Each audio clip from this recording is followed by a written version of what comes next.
Started with the program.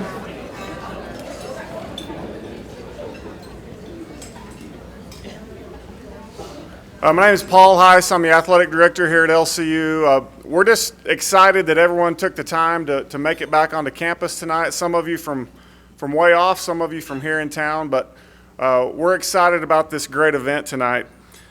You know, the LCU Hall of Honor is a very elite group. And at this time, I want to take just a second to kind of honor the former Hall of Honor inductees. I really want to embarrass my wife more than anything. So would all the former Hall of Honor inductees please stand where you're at and be recognized? Come on, Larry. You know you're in.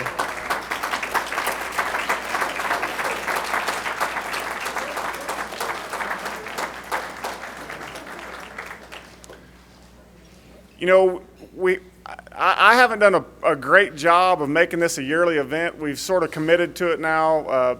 You know, this is starting my 11th year. We had it the first 3 or 4 years. We've kind of had a break, and then last year we had the 1983 baseball team inducted as the first team to ever be inducted. But, you know, it's something that we want to continue every year. There's some very deserving former student athletes that really deserve to be in this elite group, and so we're excited about inducting 5 of them tonight.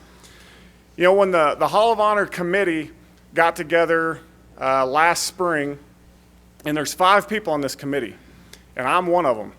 So we start having some nominations, looking at statistics, throwing some things around, and I kind of had my feelings hurt because I played here from 87 to 91, and not one person on that committee put my name out there. So, you know, I thought it was obvious when you average 3.2 points and 4.2 turnovers per game that you have a pretty good chance. I guess that's not going to get me in, but maybe next year. But at this time, I'd like to introduce another former student athlete who's still waiting for the call from the committee, President Perrin.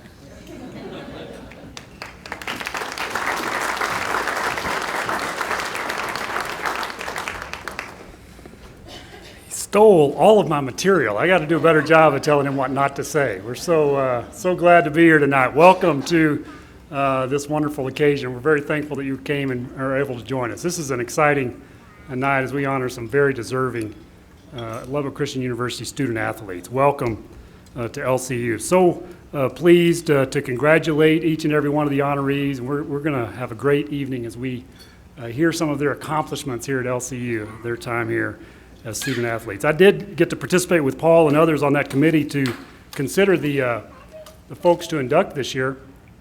When I look at this group and think about the ones that we've chosen, I see some common characteristics that you'll hear about tonight. Remember, Coach Wooden used to always talk about competitive greatness. That was part of his pyramid of success, one of the things that was so important for athletic achievement. And I look at these 5 LCU student athletes, and in each one of them I see competitive greatness. You're going to hear some stories tonight about times when these folks faced adversity, faced hard times, and how they responded to that competitive greatness. I see in each of these inductees, they were key contributors to team success. Each one of them were on teams that had a great amount of success, and it was because they were team-oriented, because they sacrificed for the better of the team. That's what a great athlete does. Each one of those can say that. And third, each one of them were great examples of student athletes. At LCU, we take seriously the idea of student athletes. And each one of these are great examples of folks who were successful in the classroom and in competition. So this is exciting for us to do that. I was here a year ago when we inducted the 1983 baseball team and had a great event as we inducted our first team. That was our first team champion, that 1983 team that won the NAIA World Series, and it seemed appropriate to bring them in on the 30th anniversary of that wonderful achievement. That happened while I was a student, and I can still remember the excitement of that night as they beat Lewis and Clark and all of the great sense of achievement that went with that. With that team, we now have 49 individuals and one team who are members of the Hall of Honor. So as Paul said, it's a very selective group. Started in 1984. And tonight we're very pleased to add 5 more very deserving members to that elite group. Well, without further ado, let's get on with the evening. I'm going to turn it back over to Paul as we begin the introduction of each of our 5 honorees. We're so glad you're here. Enjoy the evening.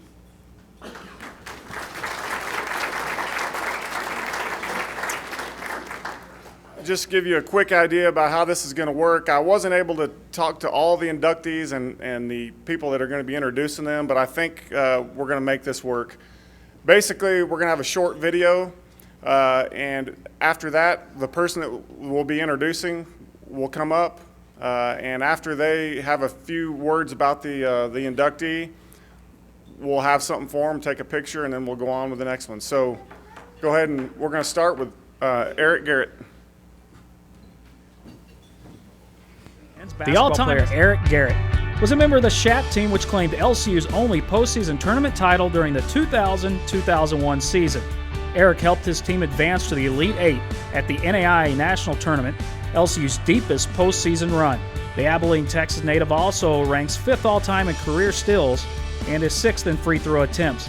Eric also racked up 14 assists in one game, and that's the single most for a program single-game mark. The former Abilene Cooper High School product was a 2-time all-conference selection and was an all-SAC tournament member in 2001.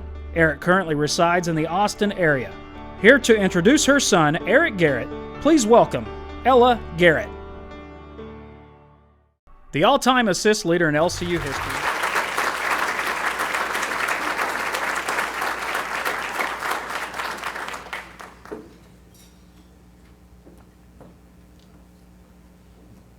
President Perrin, I used to say that Eric got his point guard skills from helping me drive. I'm kind of like an absent-minded professor kind of person. Born and raised in Abilene, but when Eric would ride with me, he'd always remind me that I was going the wrong way. Go this way, Mom. No, you're going the wrong way. But then I remembered that his skills were God-given talent to him. And then I thought about 3 words that, as Eric grew up, described him: passion, purpose, and determination. Eric has always been passionate about what he believed, especially his family, his friends, and his God. And he was determined to walk in the purpose that God had for his life. Ladies and gentlemen, at this time, please help me welcome the newest member of the LCU Hall of Honor, my son, Eric Lamar Garrett.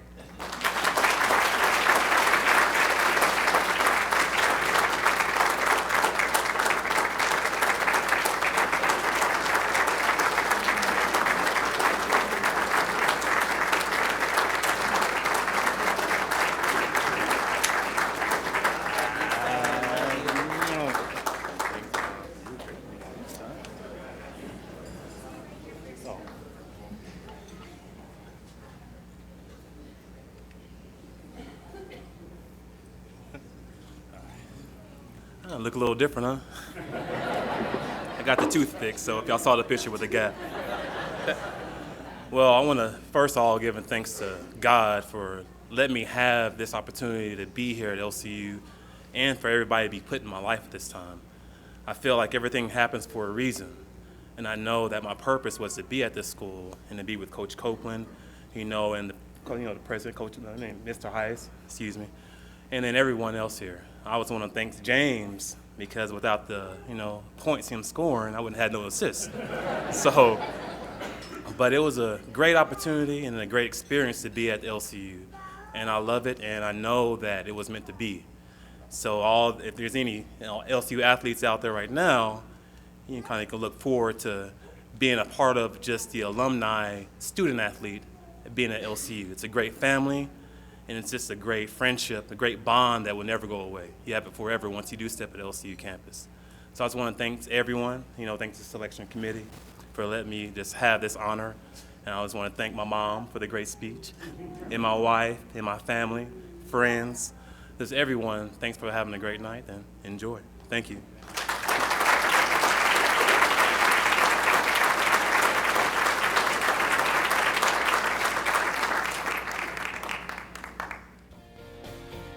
The first two-time NAI All-American in program history, James Omondi, may have been one of the best true student athletes in LCU men's basketball. Along with his 2 All-American honors, he also claimed a pair of National All-Scholar athlete accolades. The Nairobi, Kenya native is LCU's career leader in points with 1,614 and also holds the Shaps record in field goal attempts, free throws made, free throws attempted, and is 3rd all-time in field goals made. James was also a member of the 2000-2001 squad that made it to the Elite 8 at the NAI National Tournament. James currently lives in the Lubbock community. Here to introduce his brother, please help us welcome Charles Ododi.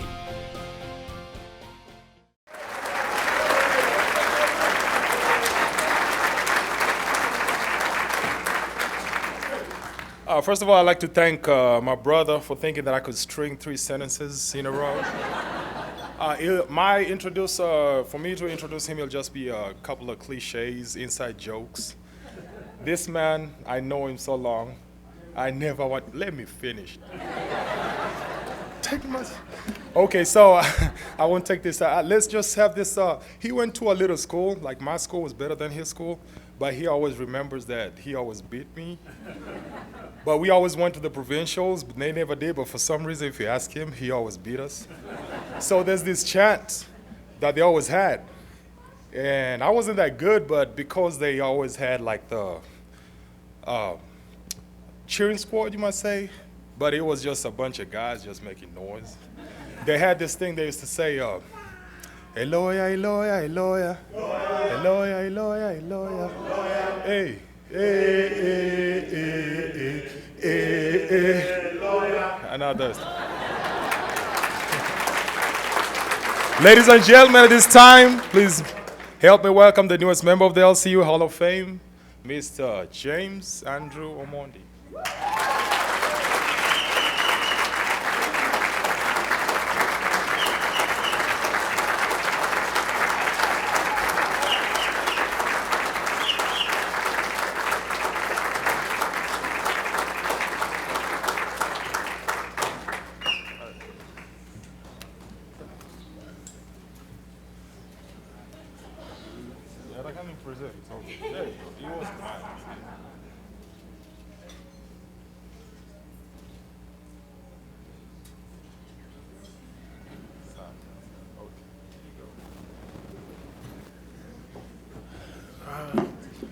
Thank you all for coming. I know there's a wager going on that I might cry, but I'm gonna try not to.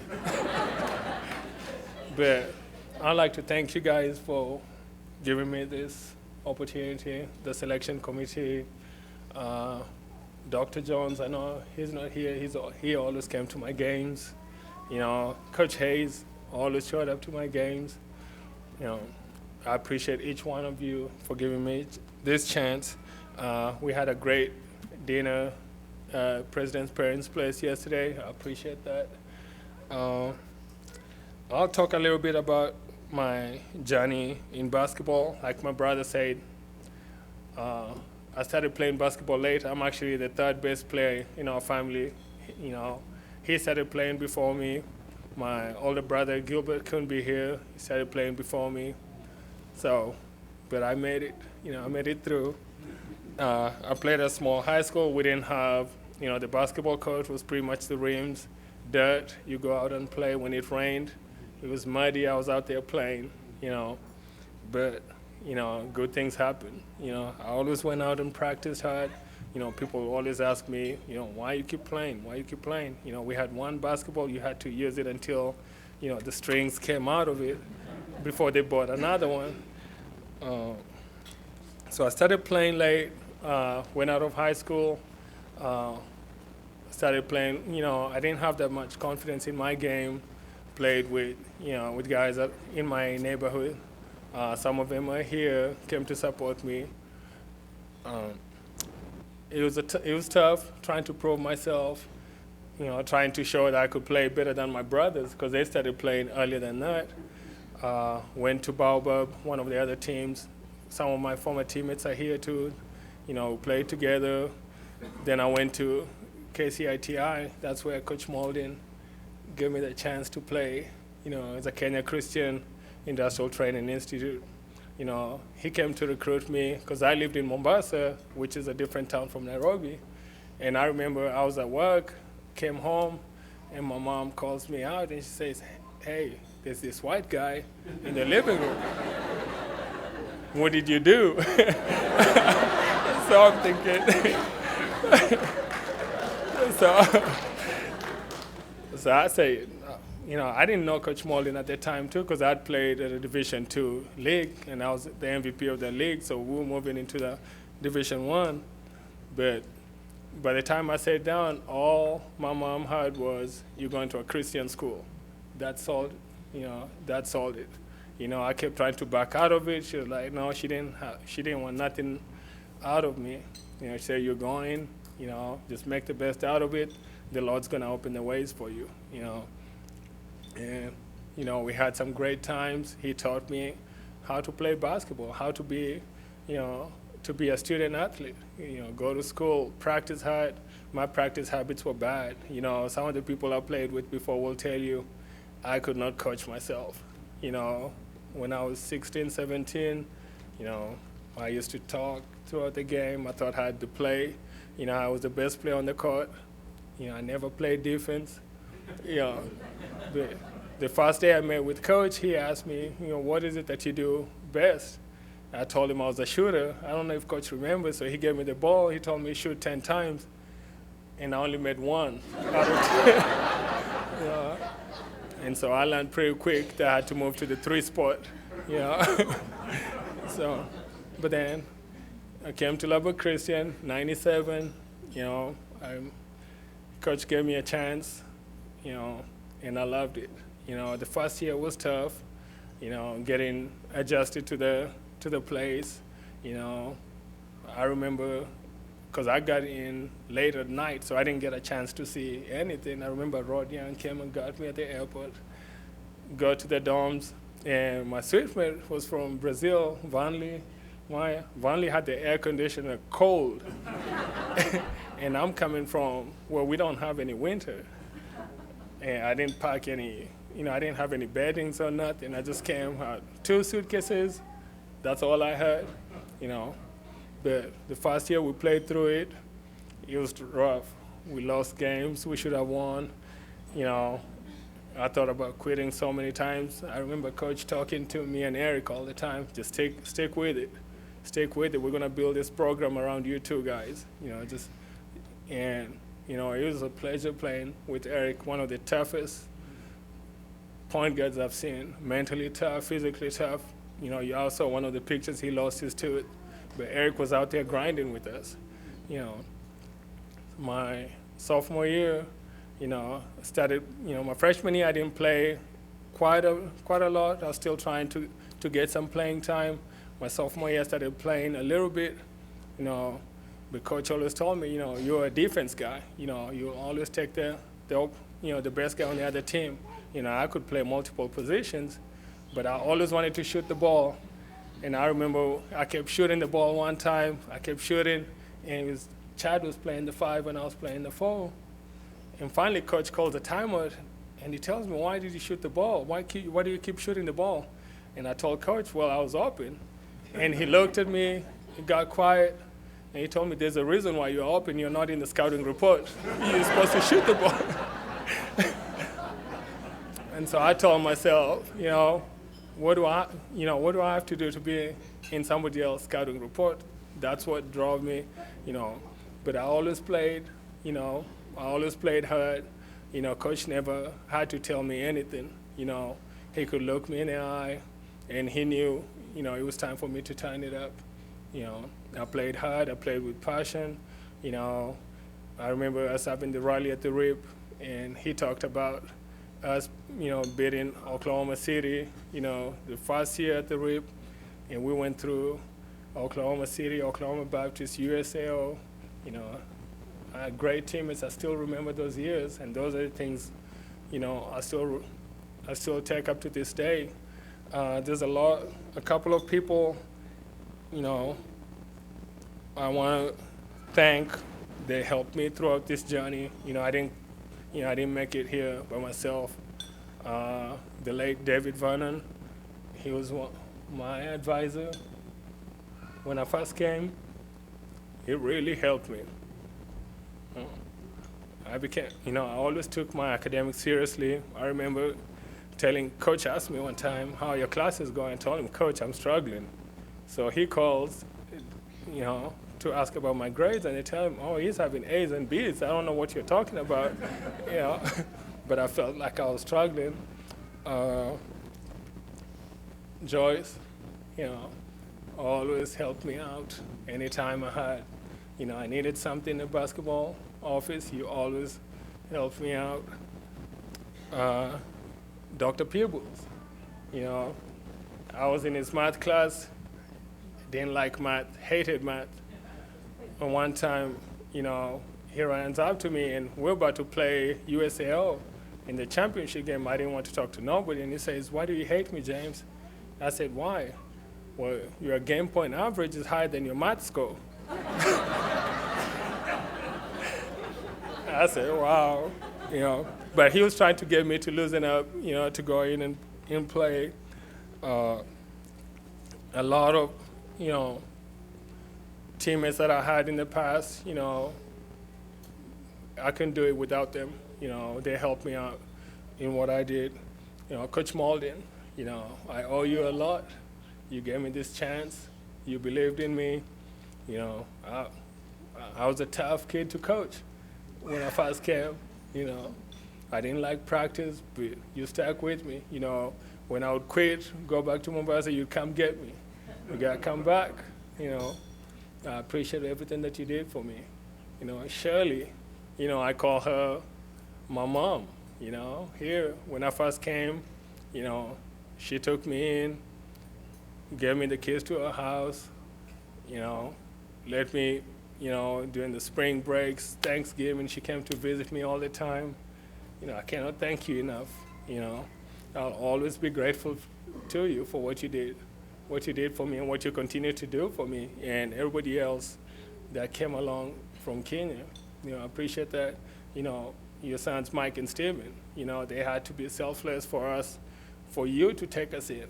You know, they had to give up a lot for you to take us in. I appreciate that.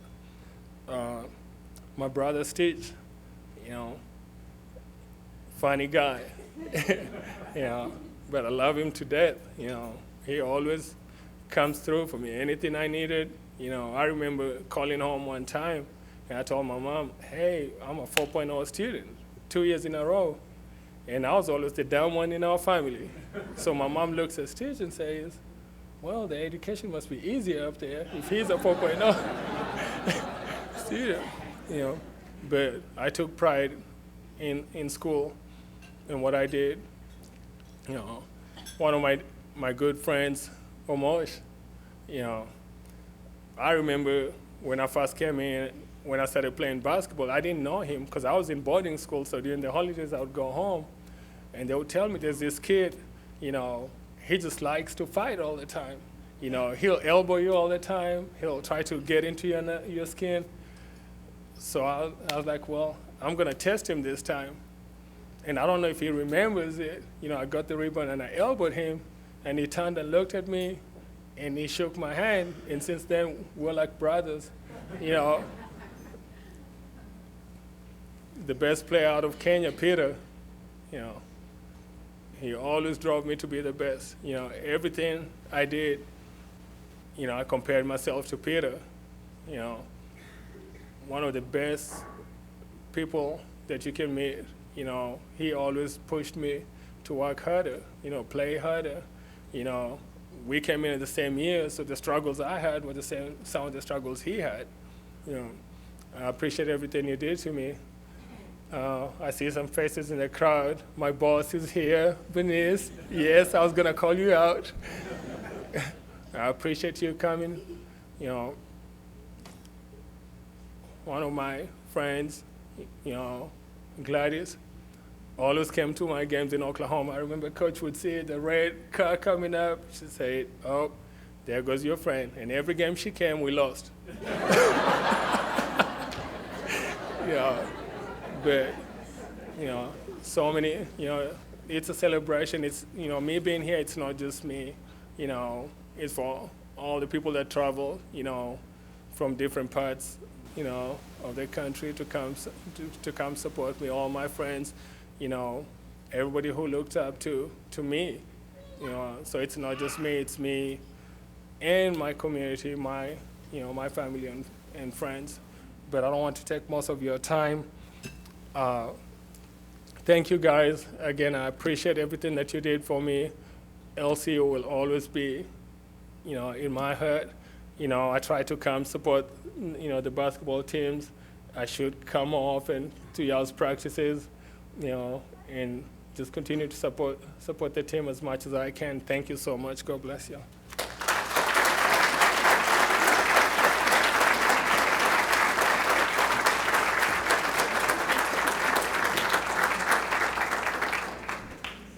Thank you. Coach Ice asked me to say a few words about these guys. I'm John Copeland. I was privileged to coach Eric and James and say a few things maybe they didn't cover. I didn't know James was this long-winded.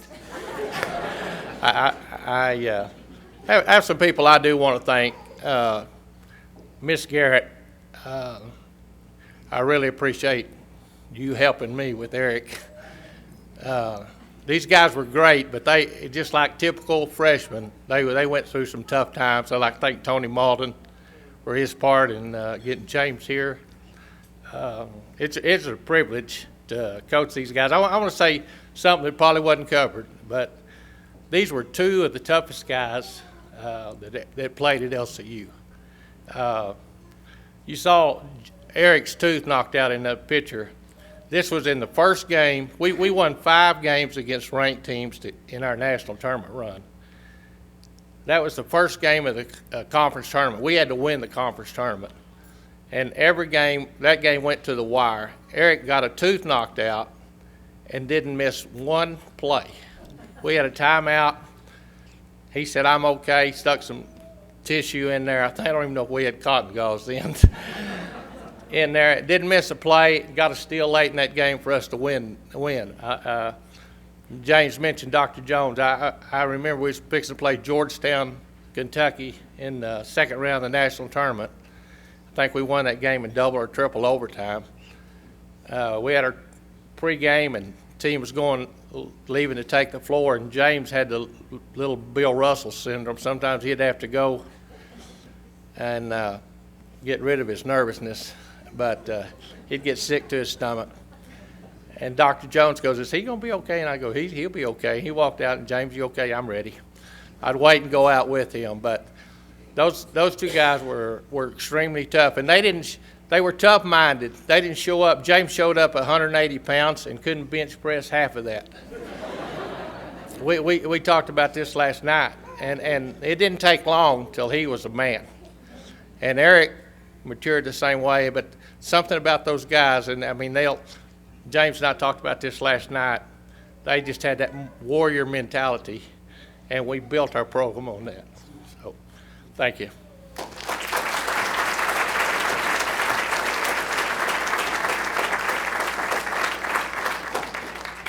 Product was part of the inaugural LCU softball program in 2008, which claimed an NAIA National Championship title. She was a junior on the squad after transferring from Western Texas College and claimed NAIA National Tournament MVP honors. That same season, Raquel claimed Sooner Athletic Conference Player of the Year honors by leading the conference with a .474 batting average and producing a national best 87 runs batted in. Hawkins produced a .449 batting average in her 2-year career with 33 doubles, 25 home runs, 136 runs batted in, and 145 runs, all in 131 games. After her playing career, she participated against the USA softball national team in a Summer Olympics tune-up game and then jumped into the coaching realm. She served as an assistant coach for Texas Tech and Lubbock Christian before taking over the reins at Clarendon College.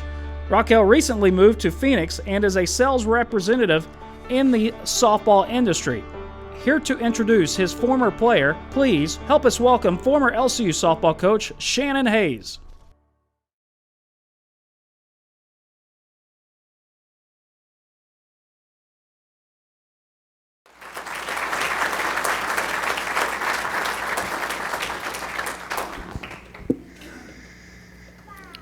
She was a stud, pretty obvious. It didn't start off real good for Raquel here at Lubbock Christian, and I'm going to tell you why. She comes in. First of all, I recruited her, and I wouldn't have gotten her if it wasn't for Honda Rodriguez, who will be introduced down the road. I can guarantee you that here.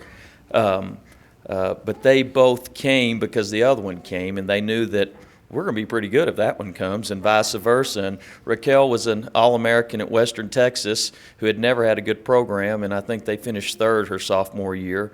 And the main reason I really wanted Raquel was because, besides being a really good player, I knew she could pitch too.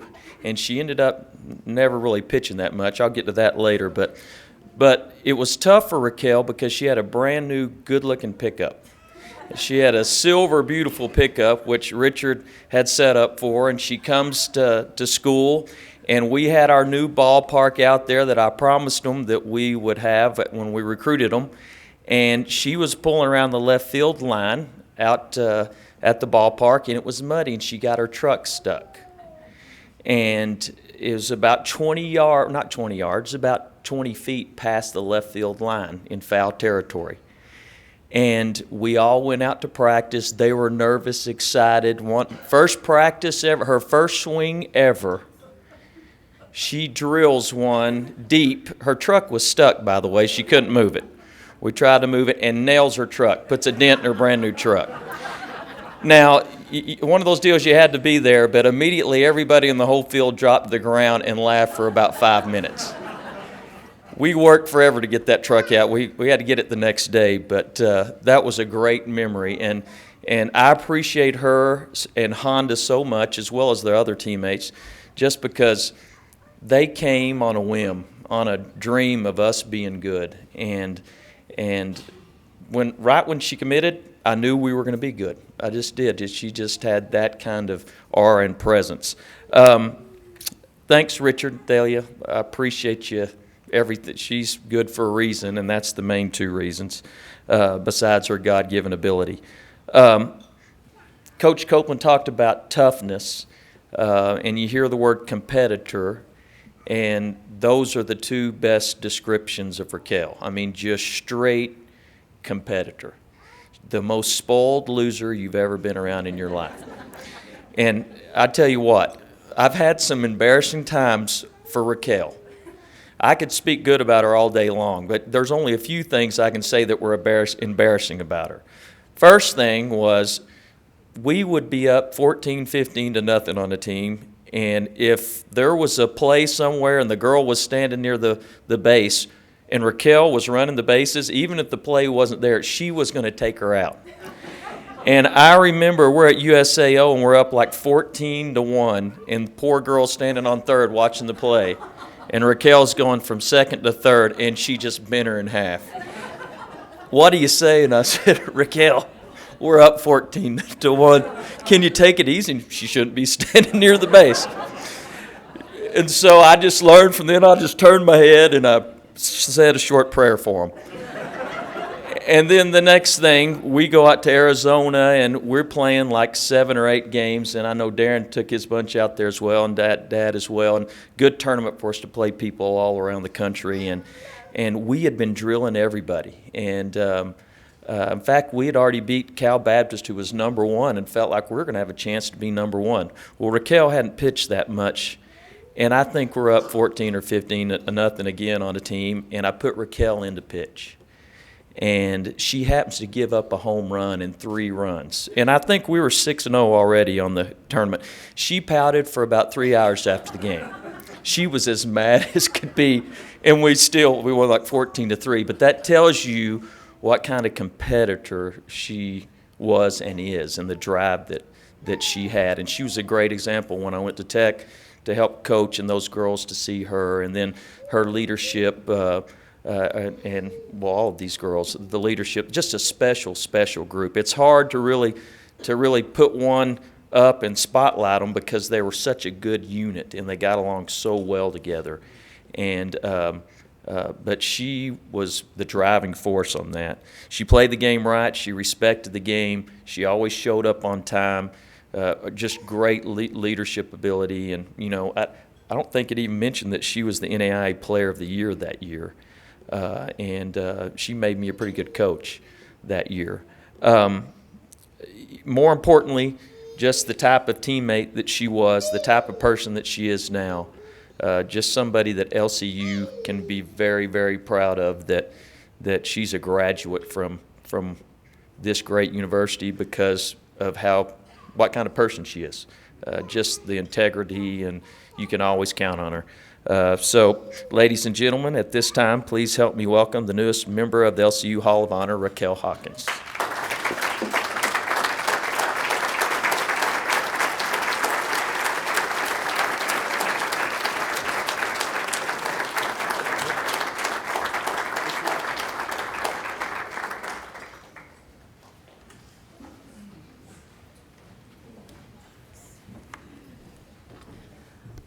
Cool, Coach. Thanks for that.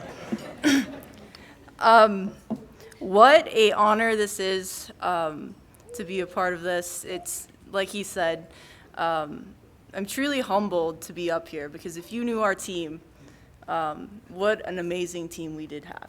And that is something that, you know, I work in Arizona now. Everybody knows who LCU is, you know, and that's something to really be proud of. So. Just to kind of go along the lines of that, how we all came in on a whim. I came on my recruiting trip, and Coach Hayes is pulling up, you know, and he's driving us to this just, you know, dirt field, and I'm like, where are we going? Oh, this is a field.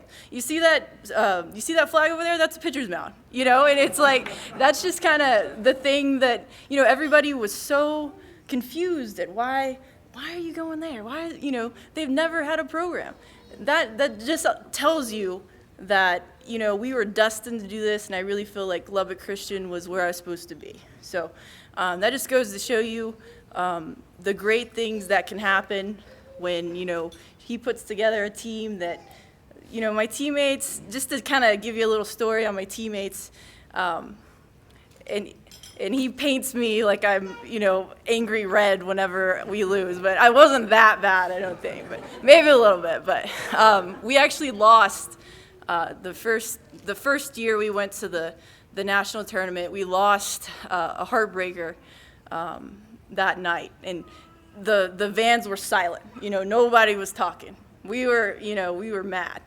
So we ended up going to a church that we had there. And you know, we're eating, and we're just kind of all just really upset about it because, you know, we want to win. And somebody grabs a dodgeball and just kind of throws it, and we just kind of, you know, look at each other. We ended up playing dodgeball that whole entire night. Like, and I know he was probably nervous that we were going to throw out our arms or get hurt or something, but I tell you what, that's how competitive we were. We got up the next day and won 3 games. So, you know, that's just one of the magical things that happened. So truly, truly blessed. I couldn't speak more highly of Lubbock Christian. As far as the teachers go, I mean, I had a great experience with all of my teachers. Of course, Coach Hayes, Darren Hayes, thank you for letting me follow you around for a couple years. Larry, even Joyce for always keeping the candy bowl full for me before. You know, that's awesome. She always knew how to bait me to hit a home run, you know, give me some candy. So, you know, my parents, they're the hardest working people you'll ever know. And, I mean, talk about they would go to work and then, you know, practice with me as soon as they got off, you know, no questions asked. So, truly blessed and appreciate it. Thank you.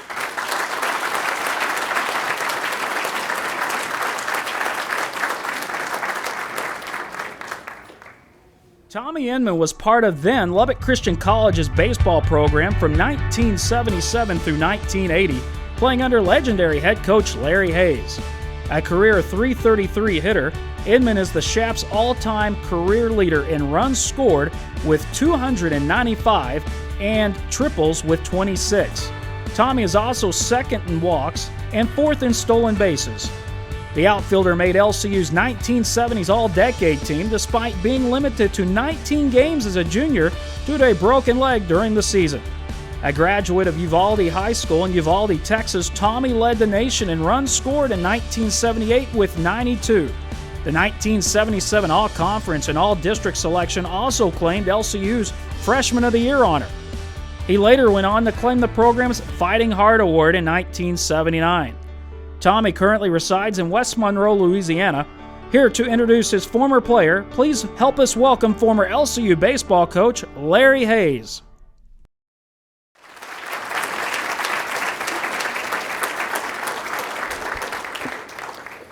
Shannon's always been lucky. He got to hug Raquel. Look who I'm going to have to hug. I'm choked up and got tears in my eyes seeing these three people and realize who they are.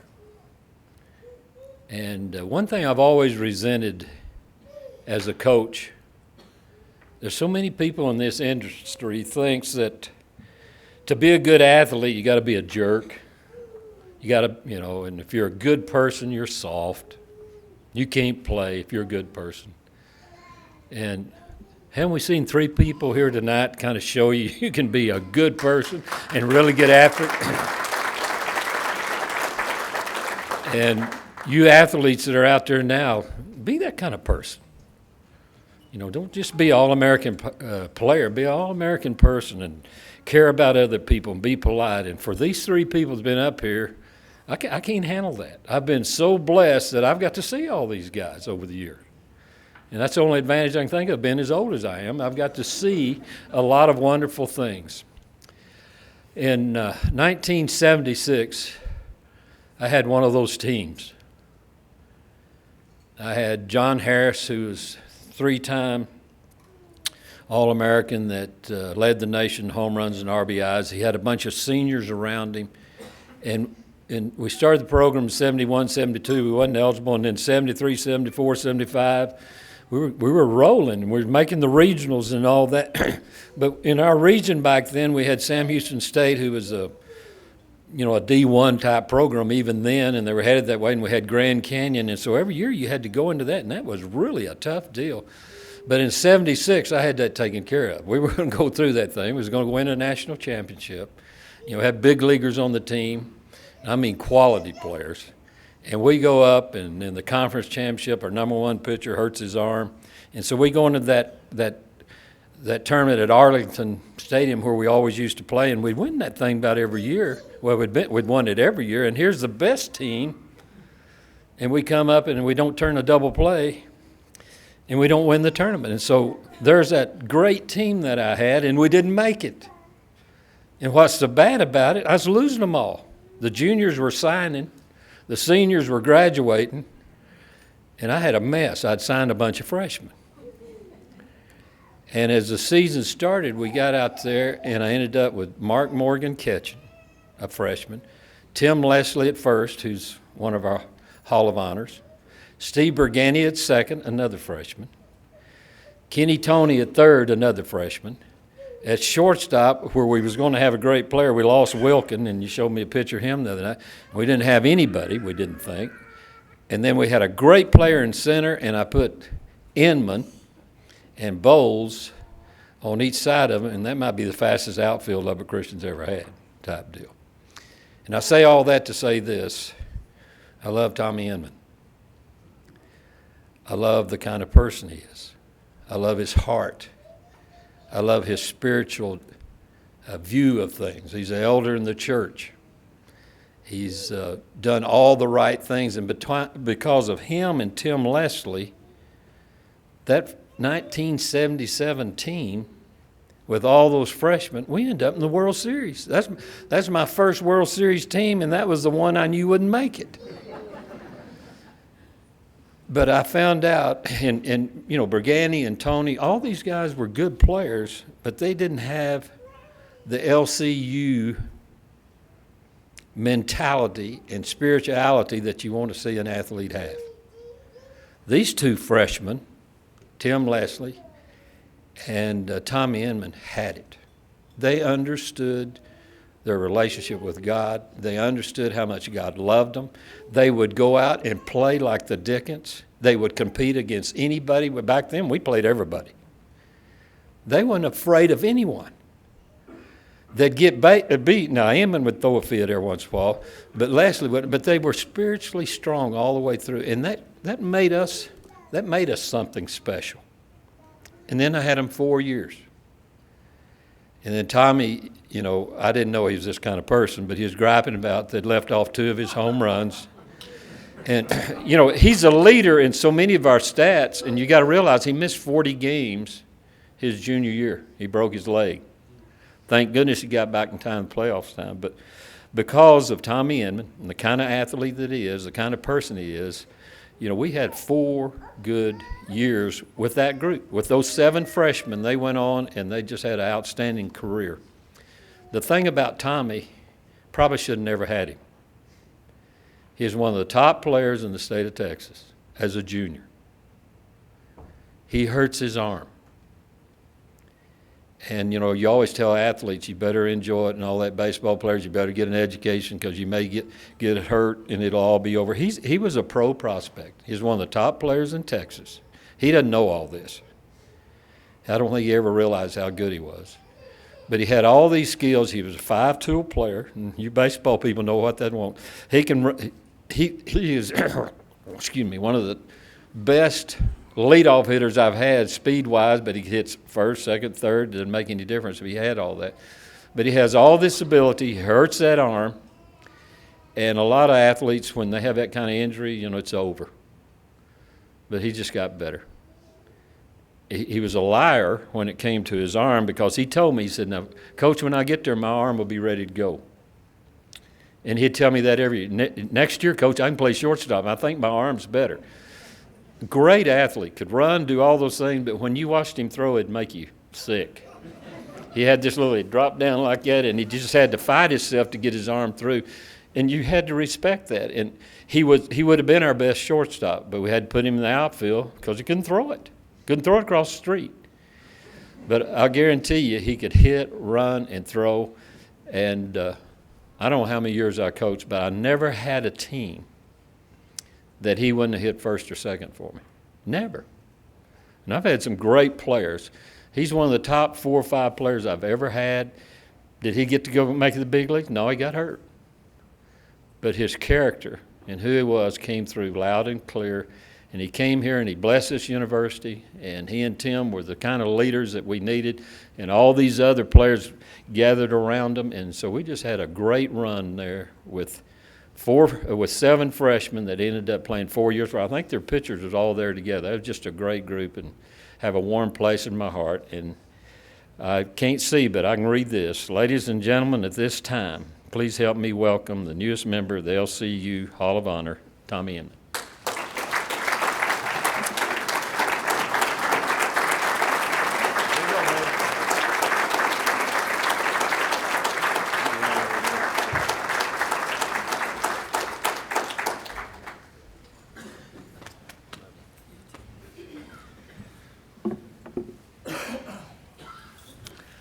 The summer of 1976. Yeah, some of y'all are going to have to go back in time, okay? Summer of 1976, I got a phone call from a man I did not know who was coaching baseball at a school I'd never heard of before. And he asked me what my plans were for playing baseball now that I was out of high school. And I told him several things, and we got to talking. And he said, I'd really like to sit down and talk with you. If you'd come visit with me, I'd appreciate it. And so my dad and I, we talked about it, and we had several places we were going, and Lubbock, believe it or not, from Uvalde, Texas, Lubbock was a great place to start because we could go straight north and then work our way back through the state and end up at home. So we planned our process that way. We started here at Lubbock Christian, and we sat down in Larry Hayes' living room. When the day was over, my dad and I got in the car, and I just looked him in the eye, and I said, Dad, I want to play for that man. And he said, well, I got plans, and I got this and whatever. And I said, we can do whatever you want to do. We can talk to whoever you want to talk to, but I'm just telling you, we're wasting our time. We might as well go home because I want to play for that man. And I guarantee you, that one phone call changed my life forever. And I could spend all night long telling you about why, but I'm going to limit it to 4 things. Four ways my life has been changed forever by one phone call. The first way, I grew up in church, but actually, Coach, I never really understood what it was to pursue a relationship with God till I came here. And so you talk about changing my life. 3 years out of here, 3 years after I graduated from here, I went to School of Biblical Studies at the Whites Ferry Road Church in West Monroe, Louisiana, and I've been in full-time ministry ever since. I consider it that. So that one phone call changed my life radically because I learned what a relationship with God was really all about. Second way, that one phone call changed my life forever. I met a little gal here. Her name was Beverly Tyler at that point in time. And this true story now, I'm not making this up, right next door in the cafeteria there, freshman orientation. I'm standing in the lunch line with Tim Leslie and a couple others. And I look up there and I see this little gal standing up there, and I said, Tim, see that gal right up there? And he goes, yeah. I said, I'm going to marry that gal right there. And that little gal knocked my socks off. Well, figuratively speaking, of course. We've been married now over 36 years, and doggone it, she's still the prettiest gal in the room. And so that one phone call changed my life forever. Third way, and you stole a little of my thunder here because the guys that I got to play with, boy, that was a special crew. And they nicknamed us in the newspaper the Kitty Corps because we had freshmen running around everywhere. And I've got to say the names again: Tim Leslie, Steve Bergani, Kenny Toney, Richard Bowles, and the late Mark Morgan, and myself. And I still believe, I was so glad to hear what you said about that, Coach, because I still believe we kind of rocked the baseball world for 4 years. And it was some of the greatest memories I'll ever have. And I tell you this, we went to the series in 77, we went to the series in 80. I still to this day say, we don't lose our number 1 and number 2 pitchers in 78. That's the year we win it. We lost them in the district tournament. And that's okay though. That's okay. And the fourth way that my life has been changed forever because of a single phone call was because of the man who made the phone call.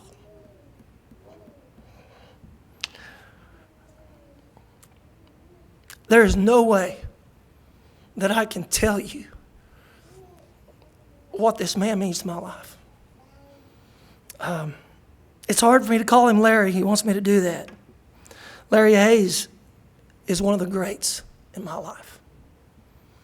And so many of the things that I learned from him, he taught me a lot about baseball, but so many of the things I learned from him had nothing to do with baseball. There are things that will stay with me forever, like I said. And I'm so thankful because the kids that I work with now, I teach Bible at a Christian school, and I help coach baseball as well, 24 years. And those young men that I'm able to deal with on the field, I deal with because of the way I was dealt with. I impart to those young men what was imparted to me. And he's one of the greatest men I've ever known. And that will stay with me forever. And I say tonight, as I say thank you tonight for this honor, because this really is cool. I mean, this has been a lot of fun. And one of the main reasons is for people to remember some of the old days. I was telling Tim about this last night. I'm just glad somebody even knows that people played baseball back in those days. And so that's really exciting and that's really encouraging. But here's the thing. When I say thank you for this honor from the committee, I say thank you for a lot more than just this honor. I say thank you for what this place means to me and what this place did to change my life forever. And I close with this.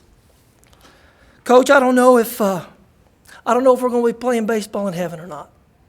I can't imagine not. But don't know if we're going to get to do that or not. But if we do, if we are, I'm gonna give you my word right here and now.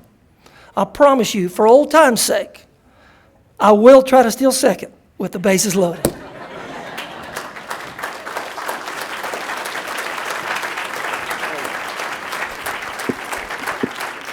Hang on real quick. But before our last one, that was powerful, and I'm getting a little choked up, so we need a little comedy relief here. If you know Coach Steve McRoberts, he coached Mandy Moffitt Polk for 3 years. He was not able to be here. He's the head coach at Ole Miss, and they're busy playing games this weekend. But he recorded something. I've seen it. I just wanted to warn you. I did not ask him to do this, I promise. But we need a little comedy after that serious talk. So here we go. LCU's only 4-time volleyball All-American, Mandy Moffitt Polk, was part of the program under former head coach Steve McRoberts from 2001 to 2003 and current head coach Jennifer Lawrence in 2004. A local product out of Coronado High School, Polk was a 2-time Sooner Athletic Conference Most Valuable Player and 4-time Setter of the Year. She claimed All-Conference and All-Region all 4 seasons and was part of 3 NAIA National Tournament appearances. Polk is LCU's career leader in assists with 6,465 and aces with 195. Mandy is also second all-time in sets played and 5th in digs. After her playing career, she served as an assistant coach under Coach Lawrence and has remained in the area working in the healthcare industry. Former LCU volleyball coach Steve McRoberts was not able to be here tonight, but will be introducing Mandy via the following video clip. Hello, LCU family. Paul, I want to thank you for asking me to introduce Mandy Moffitt today on this special day. I have a couple of funny stories that I'd like to share about Mandy.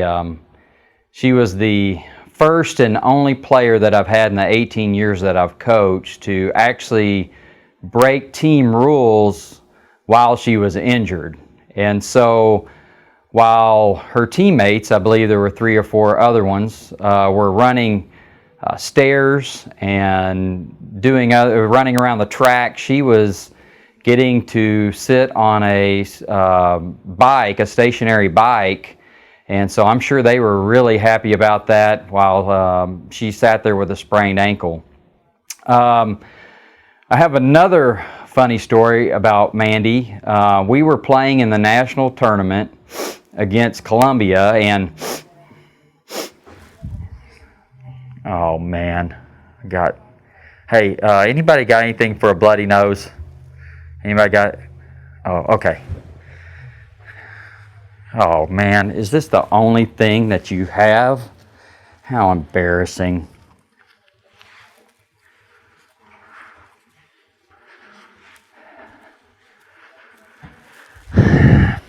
Mandy, do you remember when we were playing against Columbia and you got a bloody nose? And the only thing that we had to stop your bloody nose was a tampon and some gauze stuck up in your lip. We won the game that day, and you played really good, but we laughed a lot too. So, in all seriousness, I remember Mandy's high school coach asking me to come watch her at Coronado High School. Her high school coach was Patty Jones, and you know, when I went and watched practice, went and watched her play in a match, and I was thinking there's no way that this young lady's going to be coming to Lubbock Christian University. I felt like she was a Division I talent, and it was a blessing, and I'm really thankful that she decided that she wanted to stay at a smaller school and that she wanted to stay close to home. And Mandy was a type of player that she just always had that it factor. She just always knew where the ball was going to be passed. She always made good decisions as a setter without me as a coach telling her where to put the ball. And she was a great teammate. She was a great competitor. She comes from a family that just loves the game of volleyball.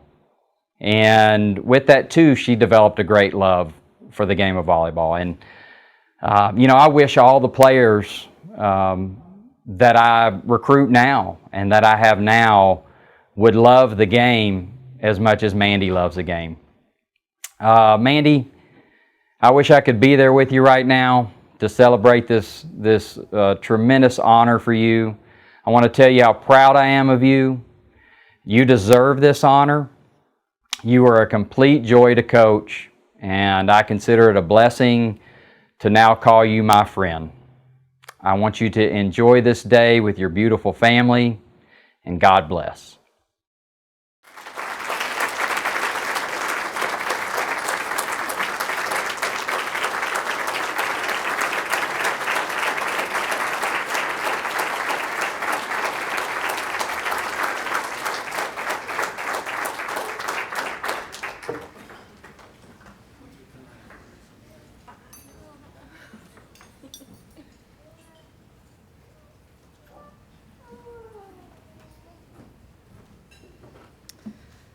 Well, I never thought that this would really happen.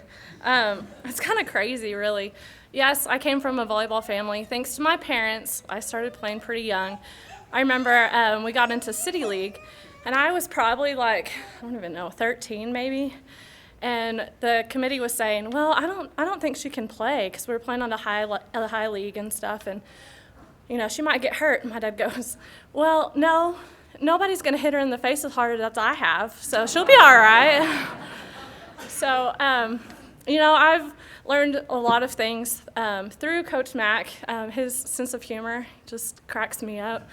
And even with Jennifer Lawrence, I've learned a lot. This school is great. It's just been a blessing to be a part of it. I'm still here around. I come to the games. I love watching it. I still love to play myself. Can't move as fast as I once could, but it's an honor. And the people that I think, besides my parents, that would be the proudest would be my grandparents. And they are not able to be here, but they never missed a game. And I remember, I'm gonna cry. My senior year, my grandfather passed away, and we were having his funeral, and we had a game. And I had decided I was not going to play. I couldn't do it. And Coach Lawrence was like, okay. Well, my parents talked to me, and they're like, and my grandmother did. She said, Bub would want you to do that. He would want to see you play, and he's going to be watching you from heaven and rooting you on.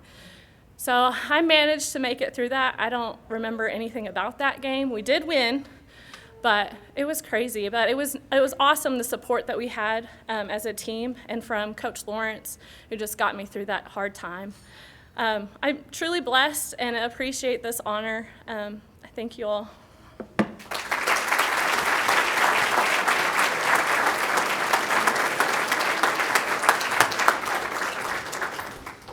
Wow, wasn't that absolutely amazing? I'm so glad we were able to share these moments together. I'm going to invite all of the inductees to come back up and join us. And in fact, let's come back on the stage. Could I get you all to come up? We're going to do the magic secret handshake and some special things up here.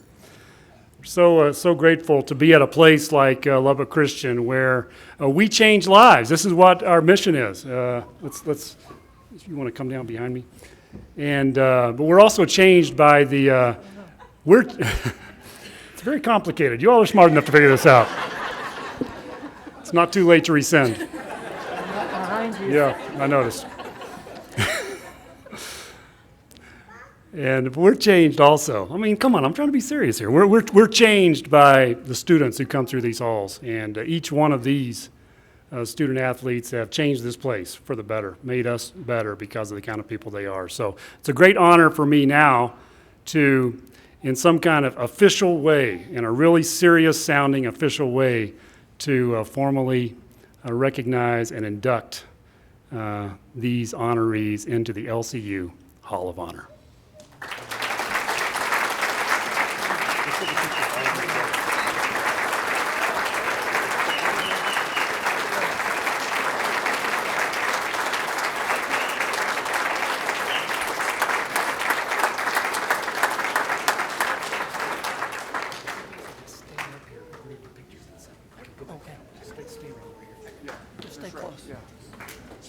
Yeah, I think I dropped my Couple closing remarks here, and then we'll cut y'all loose. Families of the inductees, please hang around. I know you will, but we're going to have pictures over on this side when it's over. So hang around, and we'll make sure and get some good pictures. I just wanted to close with a couple of thank yous myself. Joyce, thanks again for all you do. I mean, she gets every single one of them just about has to tell Joyce thanks. So she just keeps on going. We appreciate all you do.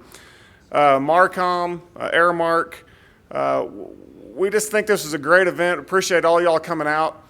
I do want to make a reminder, if you want to see some old has-beens play softball, there's an alumni game tomorrow at 1 o'clock out at the field. I think Raquel's going to be there, some of her friends, and they're going to try to, are they playing against our team? Good luck. It doesn't take long to lose it, trust me. So hopefully we'll see you back here next year about the same time, and God bless. Have a great evening.